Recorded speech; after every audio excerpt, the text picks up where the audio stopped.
नमस्कार भक्तजनों, आप सभी का एक बार फिर से स्वागत है।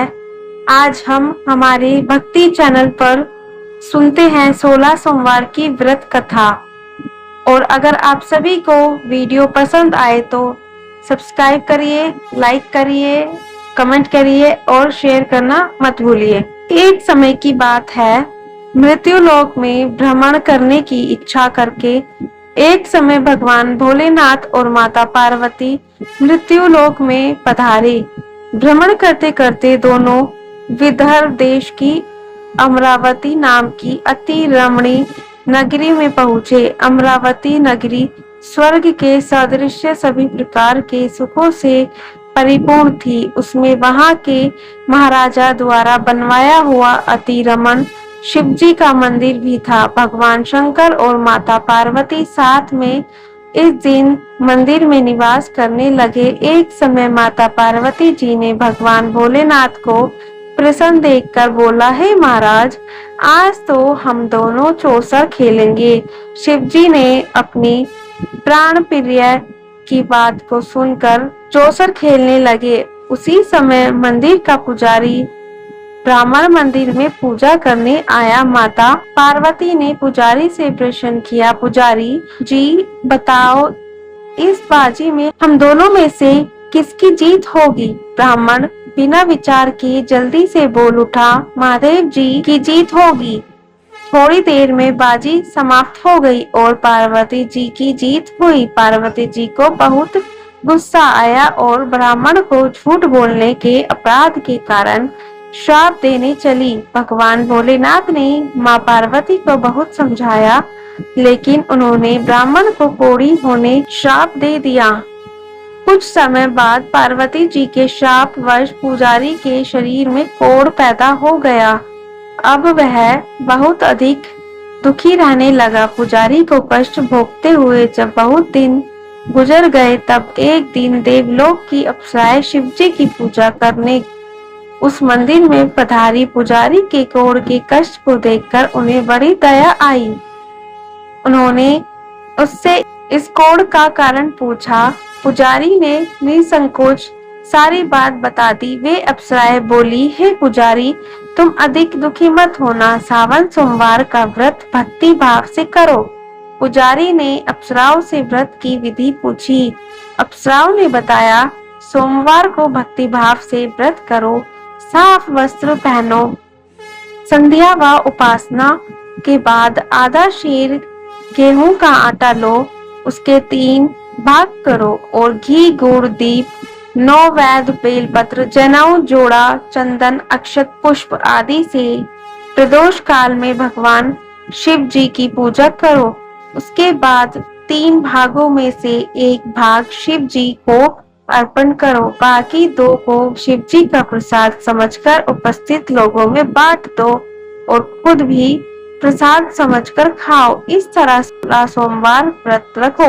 17वें सोमवार को 5 शेर पवित्र गेहूं के आटे की बाटी बनाओ, उसमें घी और गुड़ मिलाकर चूरमा बनाओ, भगवान भोलेनाथ को भोग लगाकर उपस्थित भक्तों में बांट दो। इसके बाद कुटुंब सहित प्रसाद लो तो भगवान शिव की कृपा से सभी मनोकामनाएं पूरी हो जाती हैं।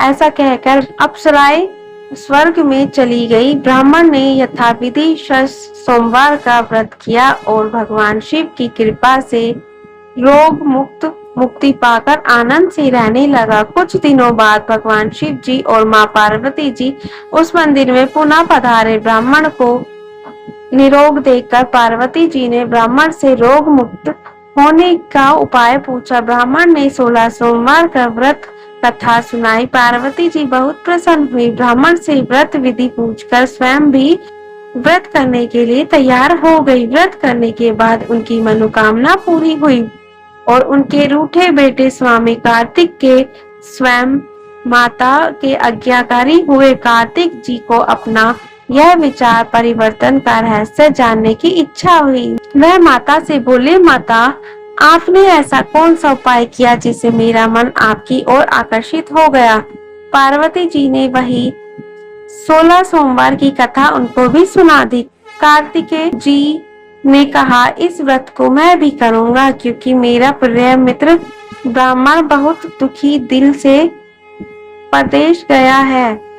मेरी उससे मिलने की इच्छा है। कार्तिकेय जी ने इस व्रत को किया और उनका प्यारा मित्र उन्हें मिल गया। मित्र ने उस आकस्मिक मिलन का भेद पूछा तो कार्तिकेय जी बोले, हे मित्र, हमने तुम्हारे मिलने की इच्छा से 16 सोमवार का व्रत किया था। अब तो ब्राह्मण मित्र को भी अपने विवाह की चिंता होने लगी। उसने कार्तिकेय जी से व्रत की विधि पूछी और यथाविधि व्रत किया। व्रत के प्रभाव से वह किसी कार्य से विदेश गया तो वहां के राजा की लड़की का स्वयंवर था। राजा ने प्रण किया कि जिस राजकुमार से सब प्रकार से हथनी माला डालेगी, मैं उसी के साथ अपनी प्यारी बेटी का विवाह करूंगा।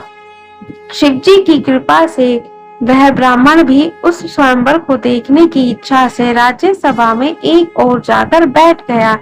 नियत के समय पत्नी आई और उसने जयमाला को उस ब्राह्मण के गले में डाल दिया। राजा ने अपनी प्रतिज्ञा के अनुसार बड़ी धूमधाम से अपनी कन्या का विवाह उस ब्राह्मण के साथ कर दिया और ब्राह्मण को बहुत सा धन देकर और पूरे सम्मान के साथ संतुष्ट किया। ब्राह्मण सुंदर राजकन्या पाकर सुख से जीवन व्यतीत करने लगा। एक दिन राजकन्या ने अपने पति से प्रश्न किया, हे प्राणनाथ, आपने ऐसा कौन सा भारी पुण्य किया था जिसके प्रभाव हथिनी ने सब राजकुमारों को छोड़कर आपको वरण किया?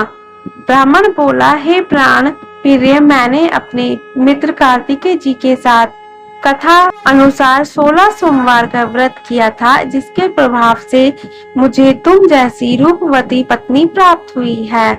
इस व्रत की महिमा सुनकर राजकन्या को बड़ी हैरानी हुई। वह भी पुत्र की कामना की करने के इस व्रत को करने लगी।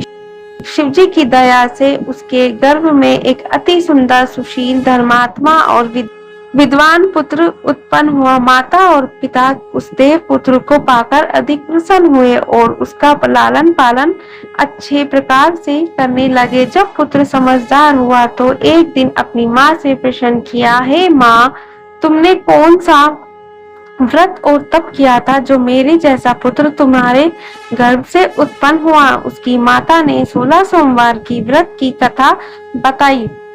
पुत्र ने सब तरह के मनोरथ पूरे करने वाले इस सरल व्रत को सुना तो वह भी राज्य अधिकार पाने की इच्छा से हर सोमवार को यथाविधि यह व्रत करने लगा। व्रत शुरू करने के बाद एक देश के वृद्ध राजा के दूतों ने उससे आकर उसको राजा कन्या के वर्ण के लिए कहा। राजा ने अपनी बेटी का विवाह ऐसे सर्वगुण संपन्न ब्राह्मण युवक के साथ करके बहुत सुख प्राप्त किया। वृद्ध राजा के दिवंगत हो जाने के बाद इस ब्राह्मण को सिंहासन पर बैठाया गया।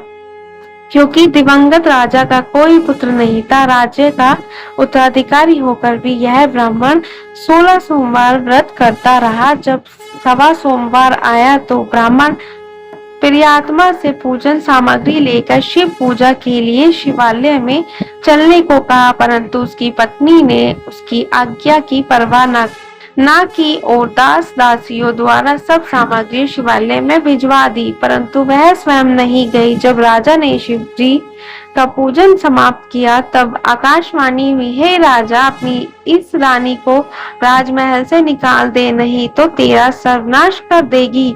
यह आकाशवाणी सुनने के बाद राजा के आश्चर्य का ठिकाना न रहा। उसने मंत्रणा में आकर अपने सभासदों को बुलाकर कहा, मुनियों, आज मुझे शिवजी की आकाशवाणी सुनाई दी कि तू अपनी इस रानी को राज्य से निकाल दे, नहीं तो यह तेरा सर्वनाश कर देगी। राज्य के मंत्री और सभासद आदि सब विस्मय और दुख में डूब गए, क्योंकि जिस कन्या के कारण उसे राज्य मिला था, राजा उसी को निकालने की बात कह रहा था। यह कैसे हो सकता था?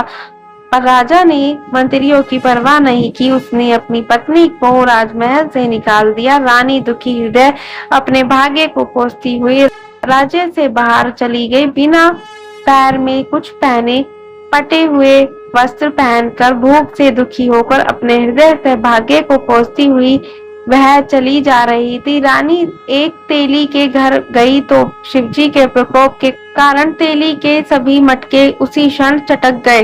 तेली ने रानी को अपने घर से निकाल दिया। बहुत दुखी मन से वो रानी एक नदी के किनारे गई तो नदी का सारा जल सूख गया, जिसके पश्चात रानी एक जंगल में गई। सरोवर में पानी पीने गई तो उसके हाथ का स्पर्श होते ही सरोवर का नील कमल के समान जल असंख्य कीड़ों में होकर गंदा हो गया। रानी ने भाग्य पर दोष रोपण करते हुए उस जल को पीकर पेड़ की शीतल छाया में विश्राम करना चाहा, परंतु वह जिस पेड़ के नीचे विश्राम करती उस पेड़ के पत्ते तुरंत टूटकर गिर जाते। वन सरोवर जलाशय की ऐसी दशा देखकर गो चराने वाले ग्वालों ने अपने गोसाई जी से, जो उस जंगल में स्थित मंदिर के पुजारी थे, उनको यह बात बताई। गोसाई जी के आदेश अनुसार ग्वाले रानी को पकड़कर गोसाई जी के पास लाइए। रानी की मुख कांति और शरीर की शोभा देख गोसाई जी जान गए यह अवश्य ही कोई विधि की गति मारी हुई कुलीन स्त्री है। पुजारी ने रानी से कहा, पुत्री, मैं तुमको अपनी पुत्री के समान रखूंगा। तुम मेरे आश्रम में आकर रहो, मैं तुम्हारे किसी प्रकार का दुख नहीं होने दूंगा।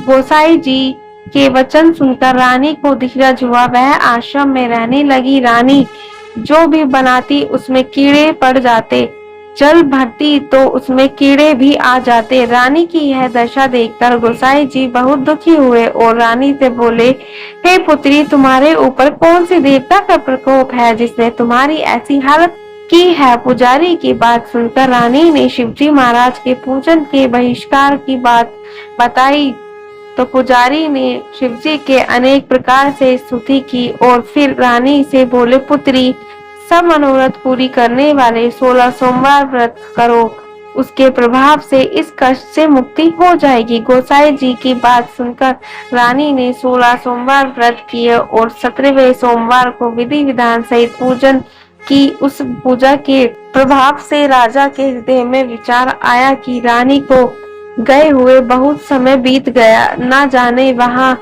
कहाँ भटकती होगी, उसे ढूंढना चाहिए। यह सोचकर रानी तलाश करने के लिए राजा ने चारों दिशाओं में दूत भेजे। दूत रानी को तलाश करते हुए गोसाई जी के आश्रम में आ गए। वहां रानी को पाकर उन्हें अपने साथ जाने का आग्रह करने लगे, परंतु गोसाई जी ने मना कर दिया। दूत चुपचाप वापस लौट आए और राजा को रानी का पता बताया। रानी का पता पाकर राजा गोसाई जी के आश्रम में गए और उनसे कहा, महाराज, जो देवी आपके आश्रम में रहती है वह मेरी पत्नी है। शिवजी के प्रकोप के कारण मैंने उसका त्याग किया था। अब मैं भोलेनाथ की कृपा से उसे लेने आया हूँ। कृपा मुझे अपनी पत्नी को साथ ले जाने की आज्ञा दे। यह सुनकर गोसाई जी बड़े प्रसन्न हुए और उन्होंने रानी जी को राजा के साथ जाने की अनुमति दे दी। राजा बड़ी प्रसन्नता से रानी को महल लेकर आए। राजा ने सारे राज्य में उत्सव मनाया और चारों तरफ प्रसन्नता की लहर दौड़ गई। सारी प्रजा अपनी रानी के आने पर खुशियां मनाई। इस प्रकार जो मनुष्य 16 सोमवार के व्रत श्रद्धा पूर्वक करता है उसकी सभी मनोकामनाएं भगवान शिव जी की कृपा पूर्ण होती है और उसे मोक्ष की प्राप्ति होती है। तो ये थी आज की कहानी। आपको यह कहानी कैसी लगी कमेंट करके जरूर बताइए। चैनल को सब्सक्राइब करें, वीडियो को लाइक करें। धन्यवाद।